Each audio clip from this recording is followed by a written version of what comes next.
Astrology friends, these are your June 2023 video horoscopes with me, Lada from Astrolada.com. And June we have a very monumental event, Jupiter conjunct the North Node. That's a manifestation of wishes combination. I mentioned it in some videos that this combination was when the king would gather its priests to pray to the gods, because they believe that when Jupiter is with the North Node, the prayers of humanities are heard and reach God more. So now it's time to dream big or to pray more because some wishes will come true.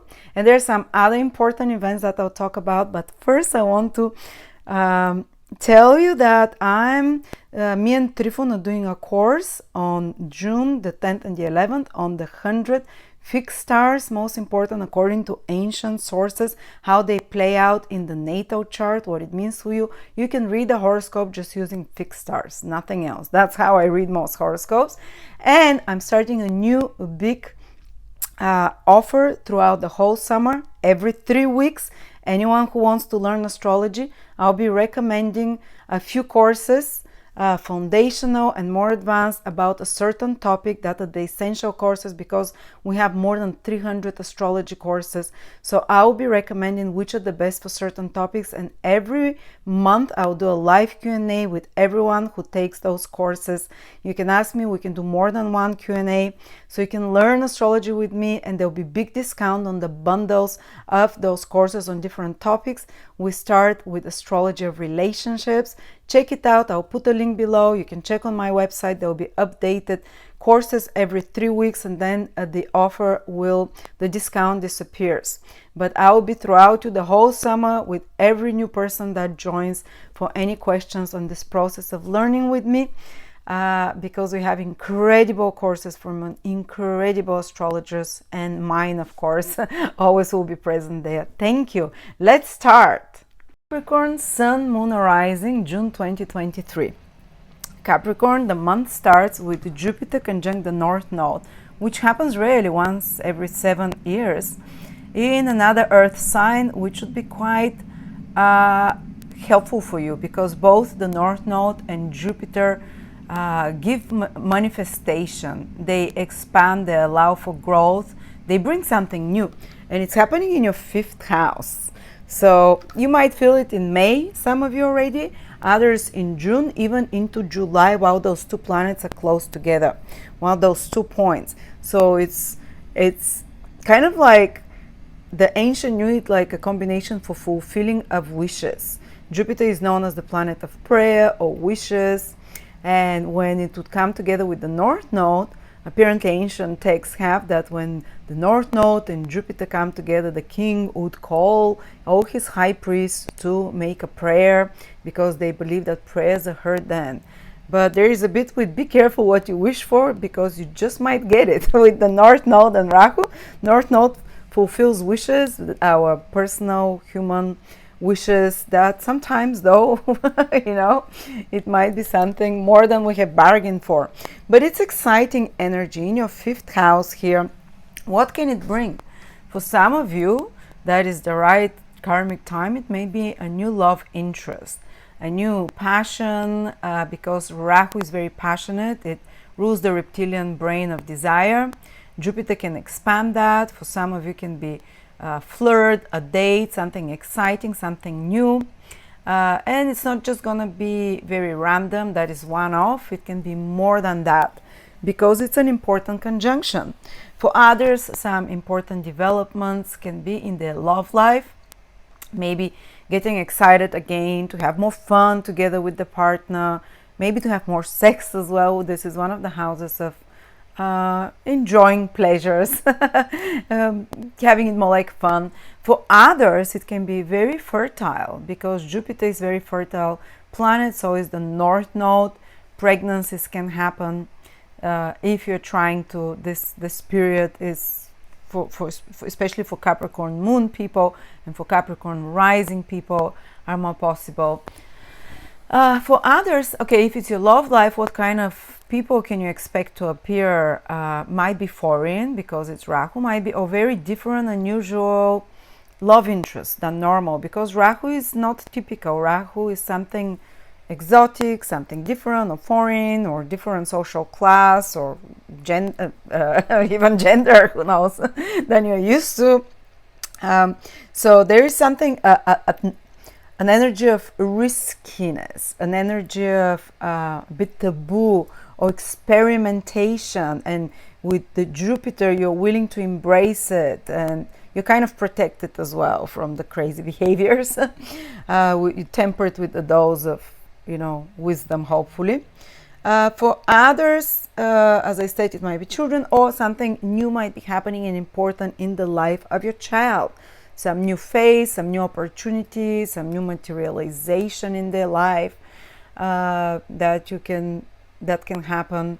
On another level, fifth house is creative endeavors. So if you have your own business, it's your own creative endeavor. If you're paint, art, or write books, if you blog, vlog, anything that you're creating on your own, you're putting your own individual, unique thought. This is the fifth house, the inspiration house. So Jupiter and the North Node can really explode it.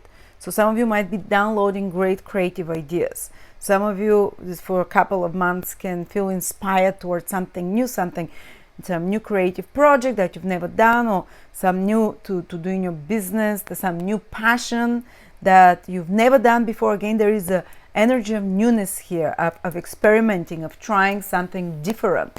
For others, it can just be, so if you're a creative person, wow, some new idea can happen. If you're a performer, if you're someone in the public eye in some way, you'll be more this magic, charisma, this star-like quality gets enhanced and accentuated with you.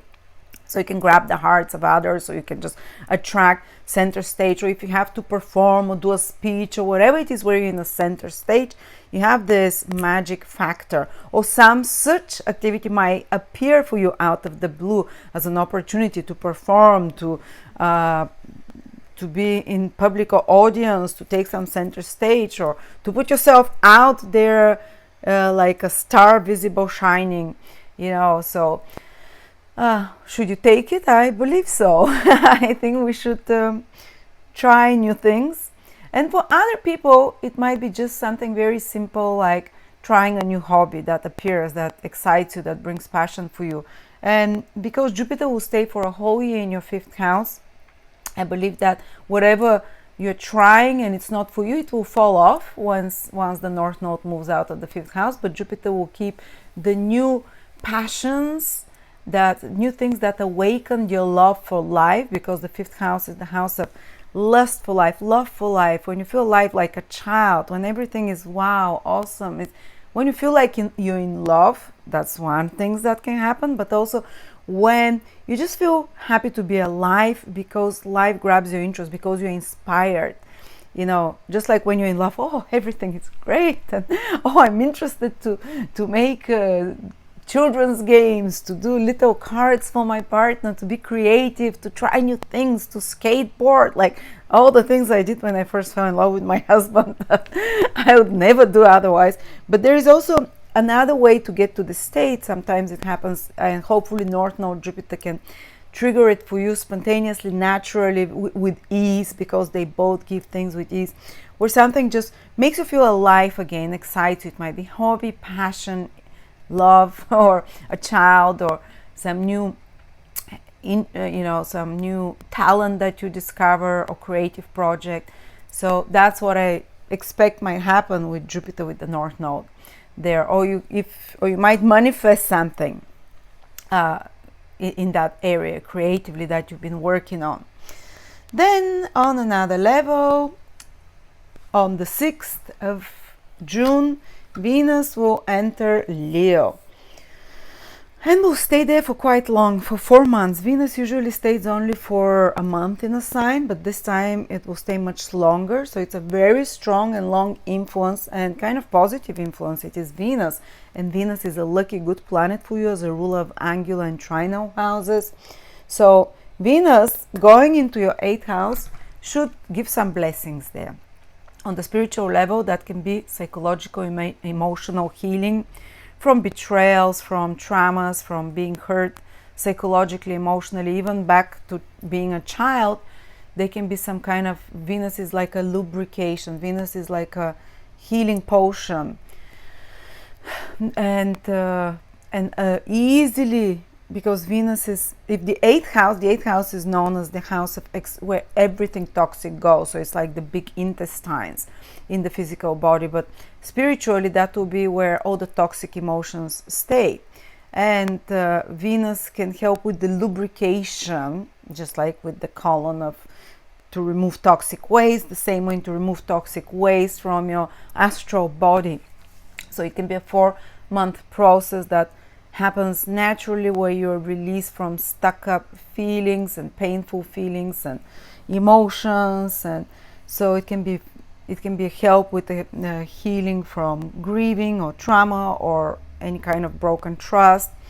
Of course, it can happen with, for example, with facilitated by someone, because Venus can be because of new love, for example, because your eighth house is another of the houses, not only painful and such as those things that I told you, but it's also a house where you can, it's known as the house of soulmates, where there is a strong astral connection between you.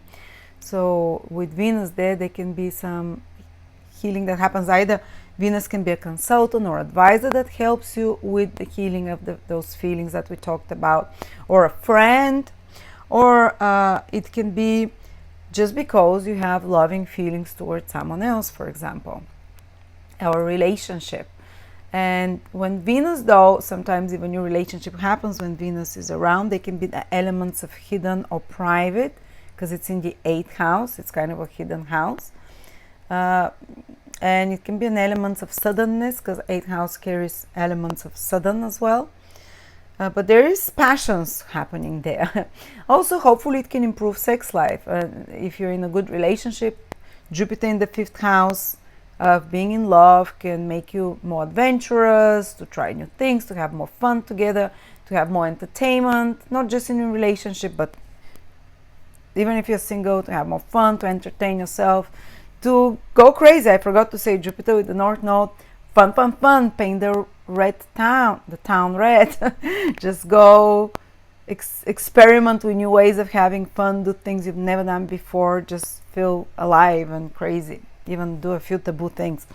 And with Venus in the 8th house, you can, I forgot what I was gonna say. Yeah, there was something about the, it was about improving your intimate life and allowing you to open yourself, trust a little bit more again, hopefully. Also, you can become private to a lot of secrets during Venus in the 8th house, to private information and secrets, which can be cathartic, which can be healing for you and for others involved as well. So now, sometimes when Venus is in the 8th house, there can be, as I said, something hidden in regards to love and relationships that becomes clear, that comes to the surface, but Venus also helps to heal that. And sometimes a person can take very radical decisions about relationships when Venus is in the 8th house for so long, especially during the retrograde period, which will start in towards the end of July. So if you are not in the right relationship, Venus there will kind of can flip your mind, a sudden change, because something comes to the surface, something that was hidden, something gets, but at the same time, it's very likely because there is also a possibility of someone else around in your life because of Jupiter in the 5th house and so on. But it can just be because 5th house is children, Jupiter is fertile planet, Venus 8th house is conception of children, giving birth and pregnancies is the 8th house, because it's a bit of a messy process and very private and sacred process. The 8th house is a sacred, private house, just like the sex organs were considered sacred, not like nowadays a dirty part. But Venus there can indicate, for some of you, getting pregnant, for example, easier. But there is a lot of focus on those kind of both the 8th and the 5th house, that the two benefics are and will stay for such a long time. They're about intimacy, about falling in love, about there is connection there to life creation. But of course, the 8th house, there is this energy of also about death and rebirth. So for some of you, Venus can indicate your own beauty and appearance and style. Venus there it just gets spinned in a whirlwind of desires, passions, and transformations, because the 8th house is transformational. Sometimes people can even do surgeries to change something. I'm not saying all Capricorns will have surgeries over the next 4 months, but it's a possibility for some of you that there is a surgery for, and Venus in the 8th house helps you heal very fast.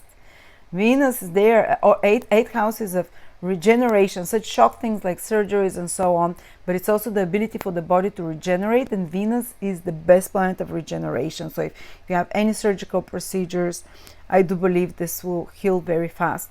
Also, Venus rules your 5th house, going into the 8th house, transformations in your love life, transformations in your creative processes, transformations in regards to children as well. Venus rules also for Capricorn your 10th house.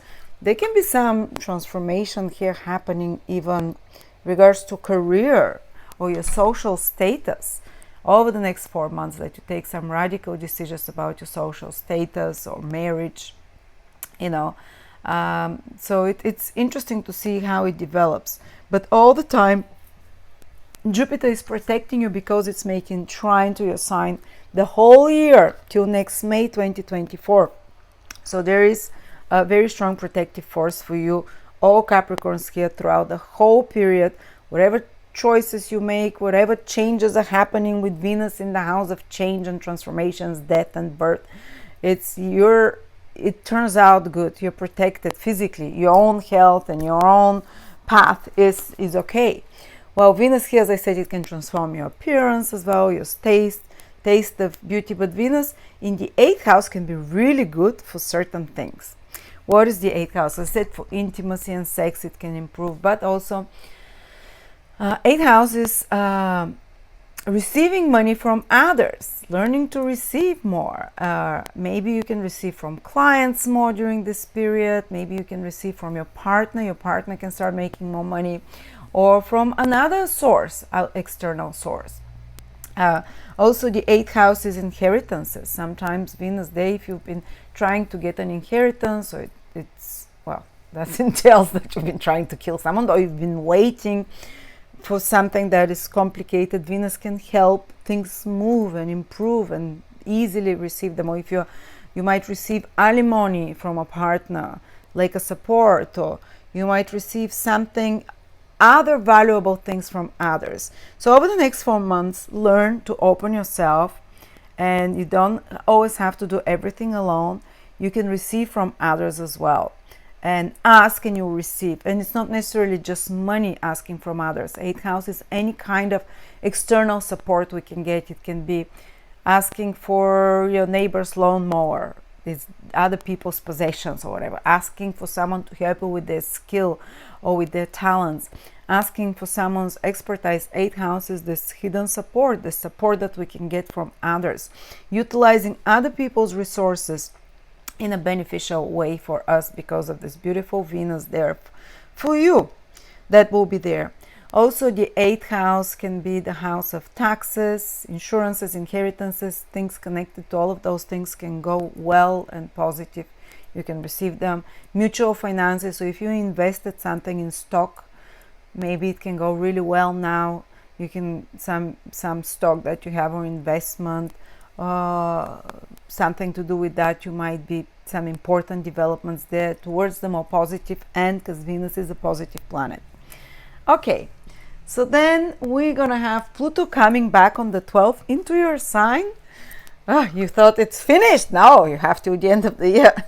Pluto was there since 2008, dipped for 2 months into Aquarius, out of your sign, now back again in the very last 2 degrees of Capricorn to 3 degrees. So anyone who is Capricorn, the very last degree, so born, I would say, on the 17th, 18th, 19th, 20th, 17, 18, 19, 20th of January, or who has Sun, Moon, or Ascendant from 27 till 30 degrees in Capricorn, they would feel it very powerfully.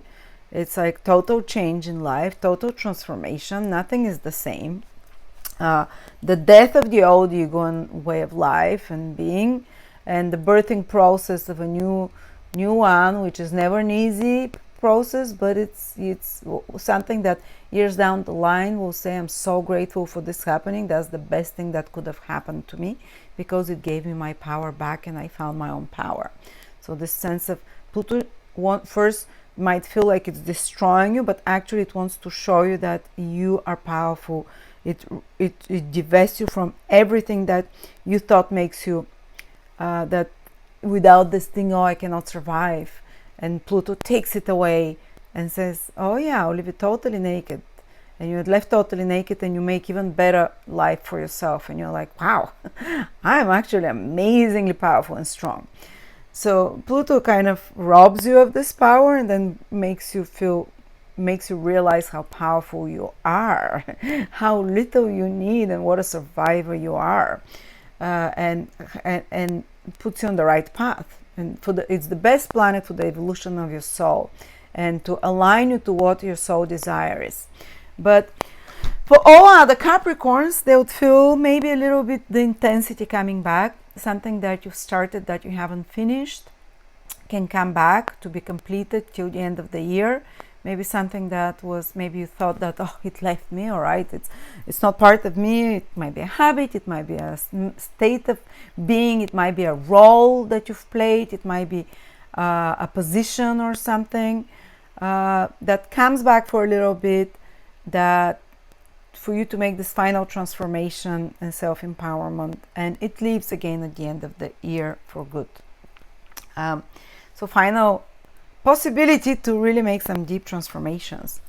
And on the same, a bit later, Saturn goes retrograde on the 18th. You can't see it here, but it's the 18th of June. Saturn goes retrograde. It's okay, Capricorn, this is your planet. It goes retrograde every year for 4 months. Saturn goes retrograde in your 3rd house for the first time in 30 years. This is a time when you can start reconsidering, because retrograde is like you start reconsidering, seeing what's not working. Anything that is defunct starts showing itself in regards to your social connections, the people that you socialize with.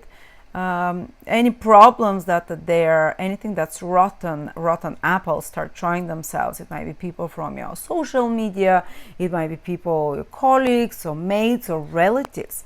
Sometimes even problems with siblings can appear if something's been festering and not being addressed. So when Saturn goes retrograde, all those things come to the surface to be said. They can no longer be hidden under the carpet. Any problems with neighbors, with siblings, with relatives, with friends as well, everyone in your everyday environment, they would start showing up to be addressed. Of course, how do you address them? As a mature person, as a moral person. Otherwise, they can get very dark. Not dark, but it can, the problems that arise now can stick for 3 years, till 2.5 years, till Saturn is in your 3rd house. So it's good not to act too rashly when it comes to such people, colleagues or relatives or neighbors and siblings and friends. It's good to be, maybe keep your distance a little bit. Saturn likes that from those that you consider that have no boundaries. For those that you see that problems are arising, analyze it, don't rush, be meticulous, be mature about it. Be no nonsense about it, put boundaries without being abusive, without being abrasive, without being horrible, of course. And if you notice that others are becoming horrible to you, those people, again, take the highest hand. You see, be a Saturn. Don't be raging lunatic or whatever. Be like, okay, just let me withdraw. No slurs needed. No threats. Maybe I need to put my distance from you. so sometimes this is what Saturn requires us to do when it goes retrograde, for us at least, to see what are those people. And sometimes we've had bad attitudes towards such people, or haven't lived up to the level of a neighbor or sibling or relative, and such behaviors will become obvious for you. Whatever this issue is will come to the surface, hopefully to be reworked slowly, no rushing again, give space, give time. Then another thing can happen is third house is communication devices, transportations. Saturn going retrograde, there can be some issue there. Maybe you have to take different routes, maybe your car starts breaking down, maybe your devices start being, some issues there. Sometimes I've seen this happen as well. Again, you have to be patient with such things. The ultimate goal of Saturn in your third house, and especially the retrograde period, is to help you find your voice, to state the things that were unsaid. Saturn can bring things that you've been wanting to say from before, to communicate them. So usually such kind of problems with communication devices and so on, it's like a sign. Something is unsaid. There is something broken in the communication. Something that you have to learn. Maybe you're someone who suppresses what they want to say and they don't say it. But again, don't be lunatic saying hurtful stuff, but you have to express the things that you want to say. Or maybe you're the opposite. Maybe you have no filter and say things that hurt others. Well, Saturn going retrograde, now you start seeing the consequences of that, and you'll start pulling back and realizing how to communicate to others in a more efficient, in a more mature way. This is the word of Saturn. In a more mature way, yes. So also sometimes when Saturn starts going retrograde in the third house, you might revise relationships with others in your social environment, to see people from the past you haven't seen. It can be as simple as that. People in your environment that you reconnect with, someone from the past. And usually it's someone that there is a bit of a pain or hurt there, or something unsaid or unfinished, that such people come back in your life to finish it, so you can kind of see it from a different perspective, or talk it out, to communicate it out, and complete things. And also sometimes when Saturn is in the third house, there can be revision of old materials of knowledge, skills. You might be asked to use skills that, or improve and further deepen certain skill. Or if you started in the previous month studying something new, Saturn going retrograde in your third house, which is house of also acquiring skills and knowledge, can be great to teach you to deepen that knowledge, to go deep and dig and do better research, or really kind of make it automatic in your brain. Oh my god, I'm talking too much, sorry about that. Okay, so there might be some complications with travels especially during the time Saturn is turning retrograde, a week before, a week after. There might be complications with all those third house things that I said. You might need to revise websites, passwords, internet. You might need to revise who you communicate with. There can be some certain problems there, but anyway, I'm not gonna go too much. This video is getting too long. And then the last thing is, there's on the 18th again full moon in your sixth house, a new moon, new beginnings, a renewal in your work environment. Maybe a new job proposition can come for some of you, ending of ending of work project, starting of a new work project. The new colleagues can come. Maybe a new health routine some of you can start, or a new six houses, if you have some health problems, kind of remedy or medicine that you're taking, a new course of, or a new doctor that appears for you to give you a new diagnostics. But because Neptune is squaring, be careful, because if you're starting a new job or a new project or a new health routine or a new medicine of any sort, or healing, there might be something that maybe it's over promising, or it's too good to be true, or something that you're not fully, like side effects, or that because Neptune is something, there is something that you're not fully aware of. Maybe you imagine it to be one way, but later it will reveal certain other things as well. So if it's a new job, I'm not necessarily saying it will be bad. if it's a new treatment or whatever. I'm just saying that there might be something you're not fully aware of about it. That's about it, just to know. So thank you so much, Capricorn, and I will see you next month.